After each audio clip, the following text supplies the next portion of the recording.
My name is Julie. I currently work with my husband, Scott, at his family's small business. This business is managed by my father-in-law, Paul. It's a cozy place with about 5 employees. Paul doesn't get involved much in the daily work. Instead, Scott, who will soon take over as president, works hard. He looks for new clients and projects, showing his dedication to growing the business.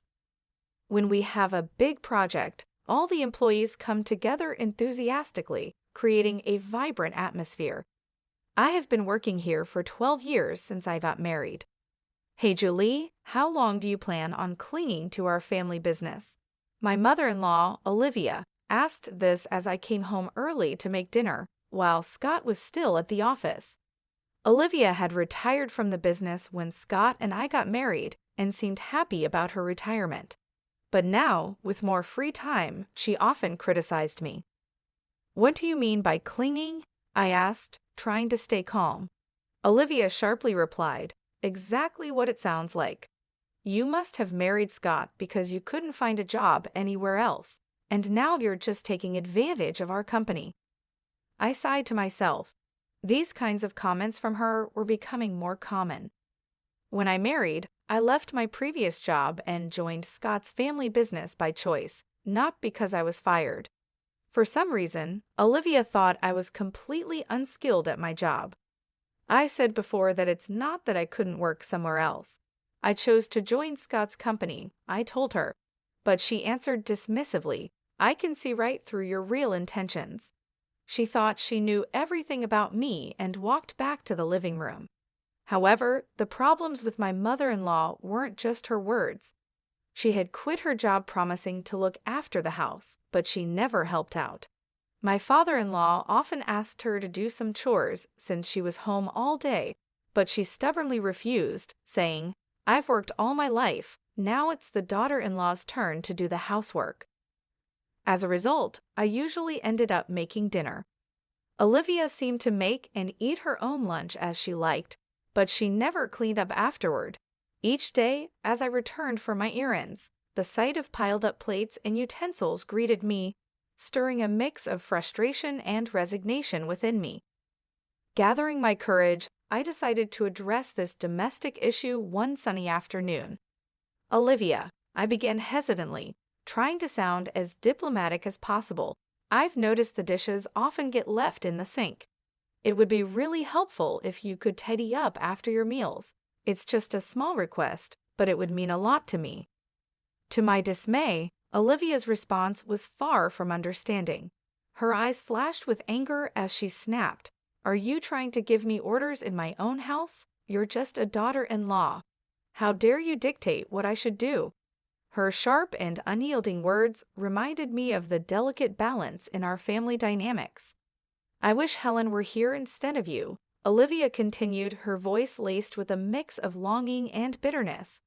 Helen, Scott's younger sister and my sister-in-law, was a spirited and ambitious woman. Our encounters had been limited to brief formal meetings, and she was notably absent from our wedding, having canceled at the last minute. I later learned from Scott that she had overindulged with friends the night before and was nursing a hangover, unable to attend. Despite this, Helen pursued her dreams fiercely, relocating to Jersey after her college graduation to dive into the bustling world of fashion design. In an attempt to change the subject, I mentioned Helen's hard work and dedication. "Helen's really making a name for herself in Jersey, working hard in her field," I said, hoping to ease the tension. However, Olivia's views on Jersey were negative. Jersey, that cold, impersonal city. It's no place for someone as warm-hearted as Helen. "And you're from Jersey too, aren't you? Now it all makes sense. You're always so distant towards me." Caught in this tiring conversation, I realized that if I didn't start preparing dinner soon, we'd be eating much later than usual. While dealing with my own frustrations, I managed to stay calm. "Mom, let's continue this conversation later. I need to focus on getting dinner ready, or we'll be eating quite late tonight." With some reluctance, Olivia finally went back to the living room, leaving me alone with my thoughts and the noise of the cooking utensils. Paul and Scott were both aware of Olivia's mistreatment towards me as a daughter-in-law and tried to intervene whenever they saw it happening. However, their efforts seemed to have little effect. Each time they confronted the situation, their faces showed concern and frustration, showing their desire to create harmony in our family. Ironically, whenever Paul and Scott scolded Olivia for her behavior, she took out her anger on me, becoming even more hostile and sharp with her words. Her face, usually kind and gentle, became twisted with disdain, her tone cutting deeper than before. Although I had never been physically hurt, the emotional impact of Olivia's words was significant. Paul and Scott's support had been my comfort, helping me somewhat ignore Olivia's harsh words until then. One morning, just after I had finished cleaning up from breakfast and was preparing to leave for work, something unimaginable happened. In the midst of the morning rush, as I was hurrying, Olivia suddenly exclaimed, "Oh my, what a mess!" And without warning, she poured a bucket of water over my handbag. I was stunned, a mix of shock and anger making me speechless. "What are you doing, Olivia?" I managed to ask, my voice trembling with disbelief. Olivia's response was dismissive, her tone like that of a mischievous child. "Oh, was that your stuff?" "I thought it was just a big piece of trash," she said dismissively, which made me even angrier. "Even if you thought it was trash, who pours water on it? What kind of thinking is that? Now the carpet is all wet. Why would you do something like this?" I was really upset as I quickly took the wet things out of my bag, including important work documents, and laid them on the table. Olivia looked calm and didn't seem sorry or worried about how upset I was. "Because you don't need to go to work anymore," she said coolly. I was shocked. In our living room, filled with morning light, I sat across from Olivia. Her face was colder and more determined than usual. It was as if she had made a decision that would change everything. "Excuse me," I said, confused and surprised. "You've been in this house for 12 years, but now I can finally get rid of you," she declared. Her words hurt me deeply, and her voice had a level of anger and determination I had never heard before. My mind spun and my heart ached. "Getting rid of me?" I asked, unable to believe what I was hearing. Her words made me feel like an outsider in this family. "Actually, my daughter is joining the company, so we need you to leave. Today's your last day. All you have to do is bow your head to your father-in-law and Scott, apologizing for all the trouble you've caused," she said with a mocking laugh. She was using my job to push me out. I had spent years at that job, earning respect and making memories. I was shocked and hurt. My devotion to this family seemed to mean nothing to her. It horrified me not just that she acted this way, but that after 12 years of hard work, she could ask me to leave so her daughter could take my place. It felt like my years of effort were being disregarded. "Really? Are you sure about this? Wasn't Helen working in a clothing store in Jersey?" I asked, reflecting my confusion and worry. My job was more than just a paycheck. It was my way of fulfilling myself. Meanwhile, Helen, my sister-in-law, seemed to have grown tired of city life and decided to come back to the family. She said she was tired of the unfriendly people in Jersey, so I told her if she came back home, I'd have a job ready for her. She agreed to return immediately. "Now that she's coming back, I want you out of this house," she told me. I couldn't believe her words. She was ready to turn my life upside down with just one decision, completely ignoring my role in the family and not even listening to me. She handed me an envelope, saying, "I've written your resignation letter," and just like that, she kicked me out. My heart broke. Everything I had built over the years seemed worthless, treated like just a piece of paper. Her actions deeply hurt our family bond. I walked to the company, just a quick 5-minute walk from my house. As I walked under the cool morning sky, each step was heavy with the weight of what was happening. When I told my father-in-law, Paul, and my husband, Scott, about what my mother-in-law had said, they were shocked but stayed calm.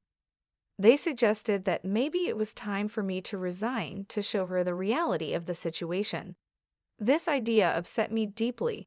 I had worked hard in our family business for years and barely knew what a long vacation was like, aside from short breaks during Thanksgiving and the holiday season. Encouraged by Scott and Paul's kind words, "Why don't you spread your wings for a change?" I decided to go on a little trip. As I packed, I thought a lot about my life, my choices, and what was ahead.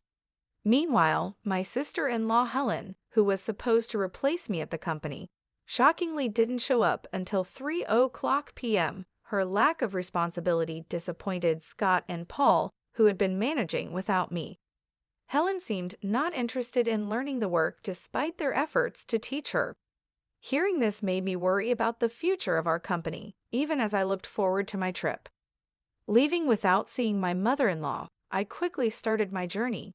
During the trip, as I enjoyed the view from the train, I reflected on my life past, present, and future and savored local seafood delicacies. I thought deeply about myself, my family, and our business. But on the 5 days of my trip, the peace was broken when Helen called me crying. "What's going on?" I asked. "Mom said it was an easy job, just sitting in a chair, but Scott and Dad are acting like I can't do anything right," she said. Her words, likely influenced by my mother-in-law, surprised me even as I was enjoying my break. I decided it was time to address the situation. "So, Helen, how good are you with computers?" I asked her. Hesitantly, she replied, "Well, I usually watch videos online, and I play games too." This question was to see if Helen could adjust to a new job. Having worked in a clothing store in Jersey for a while, her computer skills seemed basic. "Do you know how to use Word or Excel?" I asked. Helen looked confused, showing she wasn't familiar with these tools in a professional setting. Even in clothing stores, tasks like managing sales data in Excel or recording customer info in Word are common. Have you ever worked with image editing, video editing, or audio editing software? Do you have any experience with such tools? I asked. Helen, clearly puzzled, replied, "What's all that?" This question aimed to dig deeper into her technical skills to better understand her capabilities. Considering her background in the apparel industry, it's unlikely she never used a computer. Tasks like tracking sales, managing inventory, and inputting customer data would have required her to use Excel. When asked if she can handle calculations for sales or fill in documents, she confidently said, "I can do that." However, when I asked if she could also calculate tax, her confidence faded, and she answered uncertainly, This question tested her math skills and her ability to use them in a business context. While Helen might have other skills, it was clear she was insecure about the necessary skills for the job. Her discomfort seemed mainly due to her struggle with calculations, which could explain why she faced criticism from Paul and Scott. First and foremost, I needed to show my mother-in-law and those who tried to push me out that they were mistaken. "Since you're taking over my job," I began. I told Helen that she needed to handle the accounting tasks well and remember to be professional in her emails, because a casual tone that might be fine with friends doesn't work for business. She would also be in charge of scheduling the staff shifts. Even though our team is small, we carefully consider everyone's time off requests, so she shouldn't just think about what's convenient for her. As I listed these expectations, I could hear her sobbing on the other end of the phone. But I was told I wouldn't have to do anything. "Why are there so many tasks?" "I didn't come back home for this," she said, and then abruptly ended the call. Over the next 4 days, I decided to enjoy sightseeing in Jersey, the place Helen had left. My time there showed me that not everyone in Jersey is unfriendly actually. Finding someone as cold-hearted as my mother-in-law and Helen seemed rare. A week after I left my job, I returned to my in-laws' house. When I arrived, Olivia, looking very upset, confronted me angrily. How dare you make my daughter cry? You won't get away with this," she yelled, her eyes full of anger and misunderstanding. She tried to grab me, but Scott and Paul quickly stepped in to calm her down. though her anger didn't seem to lessen. Scott sighed deeply before saying, Helen is upset because she was scolded for trying to boss her employees around despite not being able to do the job right. It's not Julie's fault. Besides, Julie hasn't been here for a week, so she couldn't have upset Helen. Mom, you really need to stop these groundless accusations. But Olivia kept blaming me. It's because of her. This woman is the reason for Helen's trouble, she claimed, her voice emotional and filled with baseless suspicions. Where is Helen, by the way? I asked, looking around the living room, but Helen was nowhere to be seen. Her absence added more confusion to an already puzzling situation. While it didn't matter to me that Olivia was upset about Helen, I knew Helen didn't have many options since she had ended her lease at her apartment in Jersey. I thought Helen would be at her parents' house, but she wasn't there, which made me wonder. Helen's locked herself in her room. She's been crying and saying she doesn't want to go to work anymore, Scott explained. It seemed like Helen had avoided learning the job properly. It was understandable, though, because she didn't have the skills needed to replace me. You've been turning Scott and Paul against me, haven't you? Otherwise, they wouldn't say the company ran better with you than with Helen, who can't do the job. Olivia accused me sharply. Her words were filled with long-standing misunderstandings and prejudices, leaving me completely baffled. She seemed to have always seen me as an opponent, her words reflecting years of wrong ideas. Scott let out a heavy sigh, his face showing his tiredness and frustration with the complicated emotions in our family. He had tried many times to clear up the misunderstandings among family members, but it didn't seem to work very well. Mom, I know it might sound odd coming from me, but Julie is truly exceptional at her work. She's certified in bookkeeping and her secretarial skills are top-notch. Moreover, she's studied Spanish and even has experience studying abroad. When it comes to dealing with multiple languages at our company, Julie handles everything, Scott said with a sense of pride. His mother, Olivia, looked very surprised. She had assumed that I quit my job as soon as I joined the family, so she had no idea about my contributions and achievements at work. What? That sounds like something straight out of a TV drama, I thought, recalling my college days. I was so focused on getting various certifications that I immersed myself in my studies, so much that I barely had time for clubs or a romantic relationship.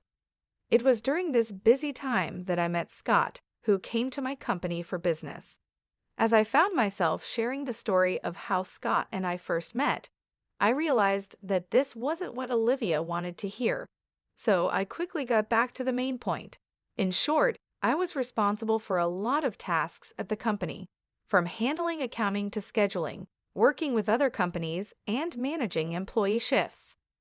Thanks to that, I could reach out to other businesses for deals, making the work environment much more comfortable than when Olivia was around. Scott added this, leaving Olivia speechless in amazement. Just then, Paul, Scott's father, made a comment that surprised me. We're going to shut down the company soon, actually. Helen made a big mistake. Even though she was supposed to prepare some documents, she decided to handle phone calls because it seemed more fun. While Scott and I were away, she ended up being rude to the person in charge from another company. Of course, I got a call to confirm this. Hearing this, I was so shocked that I instinctively covered my mouth with my hand. I can't believe Helen would do something like that, I murmured, filled with disbelief. The thought that Helen's actions might lead to the downfall of our company went through my mind, filling me with dread. However, as I was lost in these anxious thoughts, the story took an unexpected turn. When I explained the situation, they suggested it might be time to end the family business. We had mentioned this to you before, right? About being absorbed by another company, they said. Then, the president of company stepped forward, saying he was interested if Julie and I were involved. This was an unexpected but long-hoped-for development. Running a family business has its limits, and it's uncertain whether we could consistently attract stable customers. That's why Scott had always worked hard in sales, trying to secure new clients. Being absorbed by a larger company could mean having a steady base of customers. The future, once uncertain, suddenly seemed to have a bit of hope. However, this news only brought relief to me, Scott, and his father. Scott's mother suddenly opposed the idea, saying, "That's not acceptable. Scott must become the president. This company is ours, isn't it?" I was surprised by this sudden change. It seemed that more than a stable future, Olivia was concerned about maintaining the prestige of being part of a company president's family. "And you're telling me he's not going to be the president anymore? Absolutely not acceptable," Olivia exclaimed passionately. This commotion caught the interest of Helen, who was upstairs in her room, leading her to come down to the living room to see what was happening. In response to the chaos started by Olivia, Paul spoke up calmly but firmly, "I am divorcing you, so either way, you will no longer be part of this executive family. Not only have you not changed your attitude towards my son's wife, but you also neglect household chores. To top it off, you spend your days out with young men instead of being home. I have no intention of supporting such a wife any longer." This was news to both me and Scott. We were so shocked that we could only stare at Paul with wide eyes. It seemed he had planned to discuss divorce from the beginning, as he took out divorce papers and a photo of Olivia with a young man from the living room shelf, placing them on the table.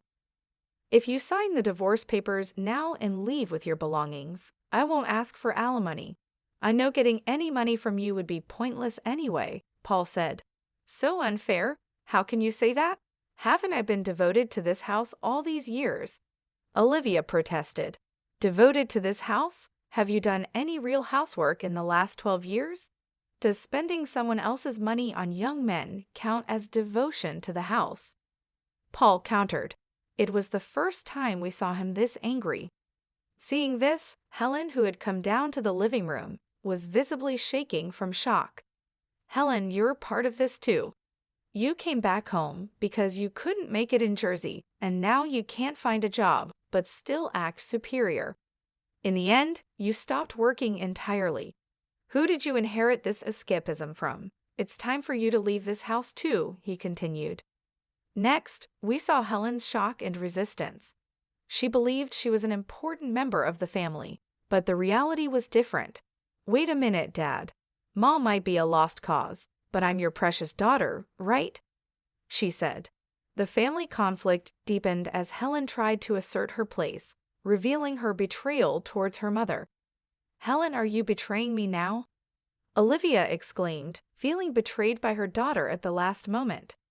However, as the two started to argue loudly, Paul sternly silenced them with a shout, "If I just kick you out, it'll cause trouble for everyone, so I've asked an acquaintance to take you in. They'll be here soon to pick you up.